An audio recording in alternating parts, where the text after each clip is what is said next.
Bonjour à toutes et à tous, bienvenue aujourd'hui pour le JT du vendredi 7 février 2020. Dans le journal de cette semaine, on vous parle de sport, de culture, de politique et de gastronomie. Bon visionnage. Dimanche dernier se tenait au gymnase Robert Wagner le tournoi d'Île-de-France de bras de fer. Petit aperçu de l'événement en images et en musique.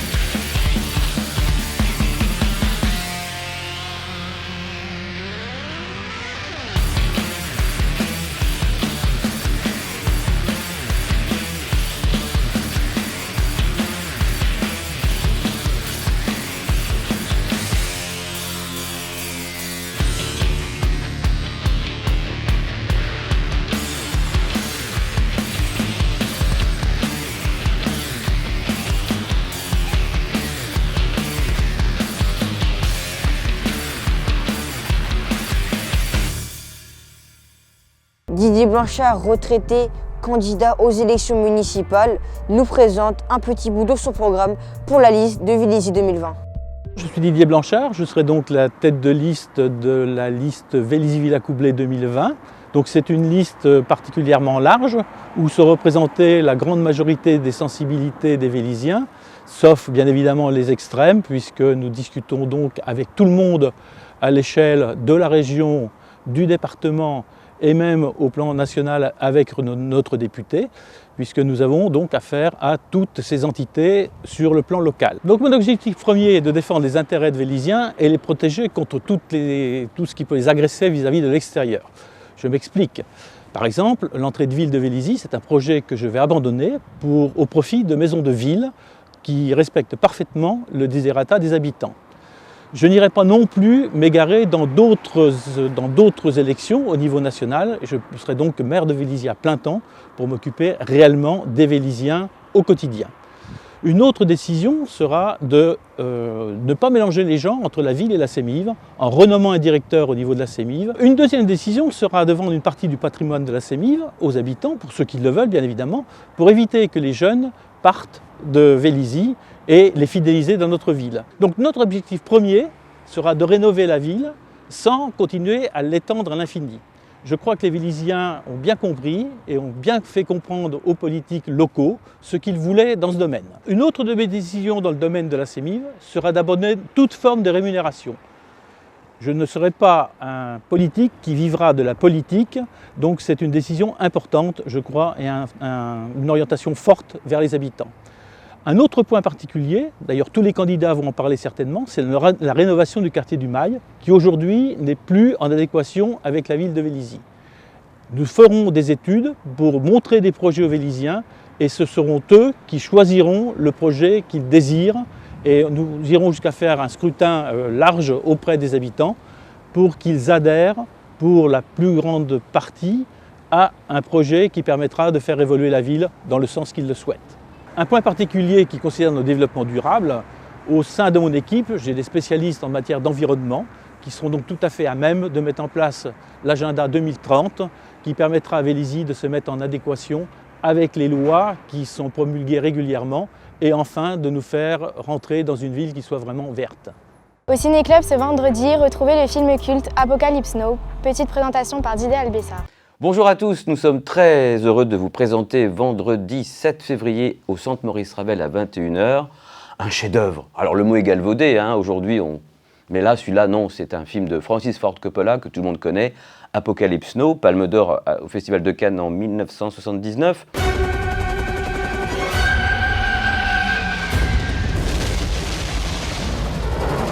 I love the smell of napalm in the morning.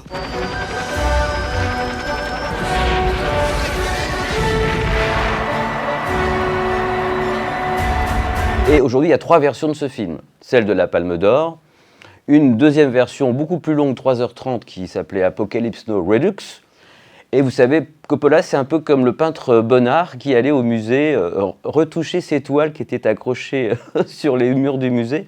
Coppola veut retoucher encore son œuvre avec une version dite définitive. Elle s'appelle Apocalypse Now Final Cut, donc ça dure 3 heures 1 minute. C'est quand même le même Apocalypse Now, mais vous aurez, je pense, plaisir à le revoir avec une copie restaurée, une image et un son fabuleux. Vendredi 7 février à 21h, Apocalypse Now. Very obviously, he has gone insane.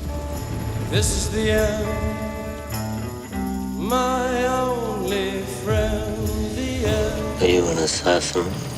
I'm a soldier.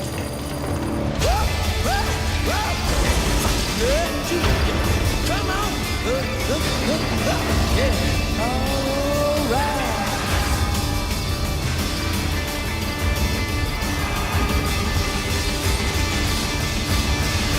This is the end.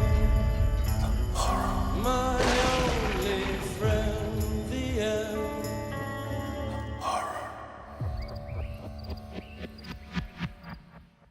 En exclusivité, retrouvez dès à présent une version courte de notre nouvelle émission, dédiée à tout ce qui se passe à côté de chez vous, mais pas à Vélizy. Pour ce numéro pilote, direction le Forum des Savoirs à Chaville. Alors le Forum des Savoirs est un cycle de conférences qui date de plus de 12 ans et c'est un cycle de conférences qui permet l'accès au savoir à tous, des conférences qui traitent des sujets multiples et variés, en fait du monde géopolitique, culture, philosophie. Voilà, multiples facettes. De mémoire comme ça, Sophie, en 2019, quelles ont été les conférences qui ont le plus cartonné ? Quelles sont celles qui ont été très appétantes, qui ont attiré du monde ? Alors, le cycle sur l'Iran a énormément apporté d'auditeurs. Sur le Vatican aussi, comme disait Anne-Louise, le Bureau des légendes. Nous avons, concernant le Forum des Savoirs, plutôt un public de retraités. J'ai voulu favoriser l'accès au savoir à tous en créant le café du forum. L'idée étant de permettre aux jeunes actifs d'accéder au savoir une fois par mois, un samedi après-midi. Et les soirées philo que j'ai lancées, les soirées philo, et c'était vraiment à la suite des attentats, je me suis dit qu'il était bon de mettre la réflexion au centre, au cœur de nos débats. C'est une soirée trimestrielle, je l'ai lancée grâce à Raphaël Antoven, qui est un habitué ici. D'année en année, le nombre d'auditeurs augmente et donc cette année, on a eu la chance de pouvoir faire les conférences dans une salle, l'espace Louvois, qui nous permet d'accueillir entre 150 et 200 personnes. Depuis fin 2019, un nouveau restaurant italien a ouvert au sein de la nouvelle place Louvois. Nous nous sommes invités à l'Amicizia pour interviewer son gérant Renato. Bonjour, Renato Rovito, je suis le gérant du nouveau restaurant l'Amicizia, situé au 15 place Louvois à Vélizy-Villacoublay. Venez déguster une excellente pizza et des pâtes très fraîches dans notre restaurant 100% italien. Le restaurant est ouvert du mardi au samedi, le midi et le soir. Donc le midi de midi jusqu'à 2h et le soir de 19h jusqu'à 22h. On a une dizaine de salariés au restaurant l'Amicizia et nous avons 8 salariés au restaurant Pezzo di Pizza. Quel type de clientèle vous avez ? On a une clientèle magnifique, formidable. On a donc essentiellement des Véliziens le soir et le midi on cible essentiellement la clientèle de bureau parce que Vélizy compte énormément d'entreprises et on attire beaucoup de salariés le midi. Alors d'où viennent vos produits ? Alors exclusivement d'Italie et de toutes les régions, du sud comme au nord. On a par exemple de la burrata qui vient des Pouilles, on a de la bufala extra fraîche qui vient de Naples, on a du saucisson qui vient de Toscane, du jambon qui vient de la région de Parme.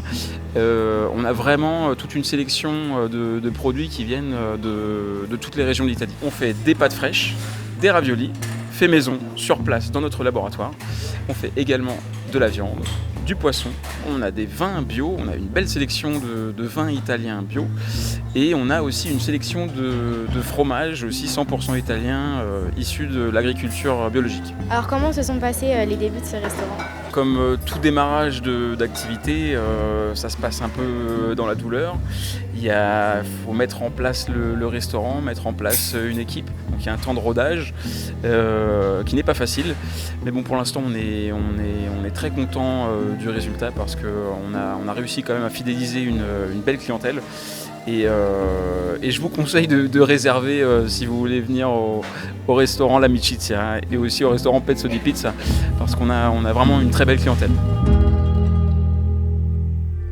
Pour ce week-end, rendez-vous dimanche toute la journée au centre Maurice Ravel. Ce sera le 33e salon des collectionneurs. Ce journal est à présent terminé. Merci de nous avoir écoutés et à la semaine prochaine.